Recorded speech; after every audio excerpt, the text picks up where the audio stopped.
இதெல்லாம் பார்த்துட்டு தானே அவர் வந்தார் இல்லையா? அப்ப அவருக்கு தெரிஞ்சிருக்கணுமே இப்படிதான் நடக்கும் அப்படின்னு.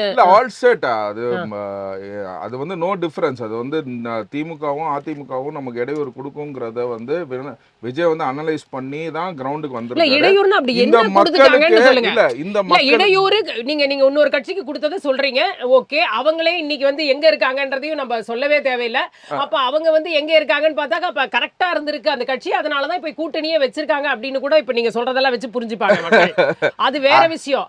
இருந்தாலும் இப்ப என்ன அப்படி என்ன இடையூறு கொடுத்துட்டாங்க? இல்ல என்ன இடையூறு கொடுத்துருக்காங்கன்னா, இன்னைக்கு நடக்கிற ஒரு நிர்வாகிகள் கூட்டம் கூட வந்து பாத்தீங்கன்னா 4990 பேத்துக்கு மட்டும் வந்து அவங்க கொடுக்கறது வந்து இந்த எஸ்ஓபி ஸ்டாண்டர்ட்ஸ் வந்து ஸ்பெஷலா வந்து தாவேக்காக்கு மட்டும் வந்து டிசைன் பண்றாங்க. ஓகேங்களா? இந்த மாதிரி ஒன்று டிசைன் பண்றாங்க. இப்ப நீங்க ஏடிஎம்கே சைடு வந்து பாத்தீங்கன்னா தே ஆர் ரிமைனிங் சைலண்ட். அவங்க கூட்டணி எது? என்டிஏ பொறுத்த வரைக்கும் பார்த்தீங்கன்னா ஜனநாயக படத்துக்கு அவங்க எப்படி வந்து இடையூறுகள் கொடுத்தாருங்கிறது நேற்று வந்து சிங்கிப்பட்டியில் வந்து அவர் வந்து பண்ணாரு. அதில் இந்த சைடு வந்து தெரிஞ்சோ தெரியாமையோ வாயிலையாச்சும் வந்து நியாயமான விஷயத்துக்கு சொன்னதுக்கு அவர் பட்ட விஷயத்துக்கு அவங்க கண்டிப்பாக யாரா இருந்தாலும் குரல் கொடுத்தாங்க. இந்த சைடு வந்து ஒரு பிரச்சனை கொடுக்குறாங்க. ஓகேங்களா? இந்த சைடு ஒரு பிரச்சனை கொடுக்குறாங்க. ஓகேங்களா? அவருக்கு தெரிஞ்சோ தெரியாமையோ இப்போ வந்து ஒரு கரூர் விஷயத்தை நம்ம எடுத்து பார்த்துருக்கணும். கரூர் விஷயத்தை நம்ம எடுத்து பார்த்தோம்னா பாத்தீங்கன்னா சட்டசபையில வந்து பாத்தீங்கன்னா இந்த கொலைக்கு காரணம் விஜய்னு சொன்னது வந்து இந்த திமுக. புரிஞ்சுங்களா? இப்ப வந்து பாத்தீங்கன்னா everything is getting reversed in the upcoming investigation report month on month வந்து இப்ப சப்மிட் பண்ண ஆரம்பிச்சிட்டாங்க. 2 months வந்து சப்மிட் பண்ணிருக்காங்க. எஸ்ஐடி வந்து has submitted the report to the Supreme Court also. Month on month this review committee SIT is taking the reports from the CBI.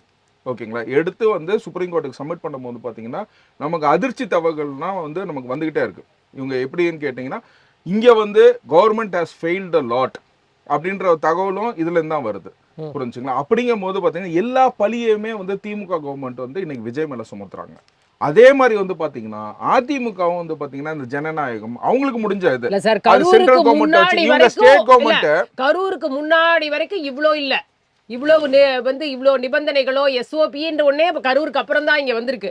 அது வரைக்கும் அந்த மாதிரி ஒரு விஷயமே இல்ல. அது ஏன் விஜய்க்கு மட்டும் தனியா ஒரு எஸ்ஓபி தானே? ஒரு தாவேகாக்கு மட்டும் தனியா ஒரு எஸ்ஓபி மாதிரி கிரியேட் பண்றீங்க. பெரிய அசம்பாவிதம் நடந்து போச்சு. அது தாவேகாக்கு மட்டும் எப்படிங்க எல்லா இப்ப எஸ்ஓபி இல்ல எஸ்ஓபி வந்து TVK SOP AIADMK SOP DMK SOP நானா போட முடியும்? SOP should be the it should be common for all the parties. Sir அந்த மாதிரி அந்த கட்சியில நீங்க அப்பனா கார்னர் பண்றீங்கங்கறது இதுக்கு தான் பொருள். கட்சியில 41 பேர் என்னன்னு கேட்டிங்கனா அந்த பொருள் என்னன்னு கேட்டிங்கனா அந்த கட்சி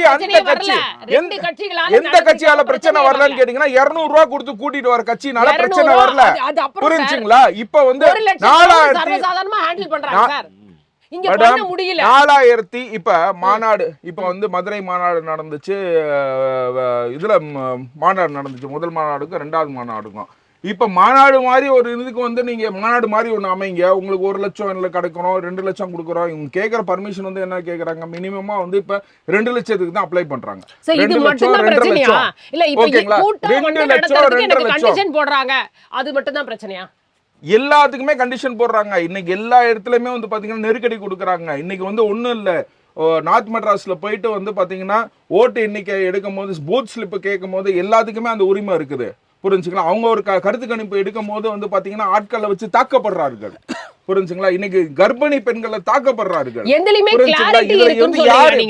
நீங்க அவங்க அந்த கர்ப்பிணி பெண்களை தாக்கப்பட்டு சர்வே எடுத்தவங்களே 2 விதமான ஸ்டேட்மென்ட் கொடுக்கறாங்க. கர்ப்பிணி பெண்களை தாக்கப்பட்டு போனோம்ன்றாங்க, அடுத்து நாங்க சர்வே பண்ண போனோம்ன்றாங்க. அங்கேயே ஒரு குழப்பம் இருக்கு. அதுதான் நீங்க வந்து என்னன்னு கேட்டீங்கன்னா சர்வே எடுக்க போனது மொத்தம் 4 பேர் தான். நீங்க வந்து இன்னொரு 4 பேர்த்துல போயிட்டு இது பண்ணி இந்த ரிப்போர்ட்டை இது பண்றது பிளஸ் சர்வே எடுக்க போறாங்க. ஒரே நிமிஷம் மேடம். சர்வே எடுக்க போறாங்க, உங்களுக்கு என்ன பிரச்சனை வருது? எப்படி ஏன் நீங்க அடிக்கிறீங்க? சர்வே எடுக்க போறவங்க தாலி செயினை புடிச்சு இழுக்க பார்த்தாங்க. புரிஞ்சுங்களா? என் ஷாலை புடிச்சு இழுக்குறாங்க. ஓகேங்களா? இதெல்லாம் நடக்கிற சம்பவமா? இது போலி கம்ப்ளைண்ட் யாருக்குமே தெரியாது. ஒரே நிமிஷம். இந்த மாதிரி ஒரு அவதூறை வந்து நீங்க வந்து நான் மக்களுக்கே விட்டுறேன். ஓகேங்களா? நான் வந்து எப்பயுமே வந்து பாத்தீங்கன்னா மக்கள் பாக்குறாங்க, மக்கள் வந்து இதை முடிவு பண்ணுவாங்க. யாராச்சும் போய் ஓட்டு கேட்கறவங்க போய் தாலி செயினை புடிச்சு இழுப்பாங்களா, ஷாலை புடிச்சு இழுப்பாங்களா? இப்படி ஒரு கம்ப்ளைண்ட் அவதூறா பழிப்படுத்துனது யாரு? இந்த திமுக கவர்மெண்ட் தான். புரிஞ்சுங்களா? இந்த மாதிரி பழிகளை வந்து எப்படி சுமத்துறாங்க? இந்த திமுக கவர்மெண்ட் தான். இன்னைக்கு வந்து மாற்று பேச்சை மாத்தின இப்ப தான் எண்ணியில சேராதனால இந்த அதிமுக என்னென்ன சொல்லுது, மாத்தி மாத்தி பேசுது. ஃபர்ஸ்ட் வந்து ஆதரவு கொடுத்த அதே அதிமுக இப்ப அது வடிவேல் சொல்ற மாதிரி தான், அது டேஷ் இது டேஷ் அப்படின்ற மாதிரி தான் இன்னைக்கு வந்து அதிமுக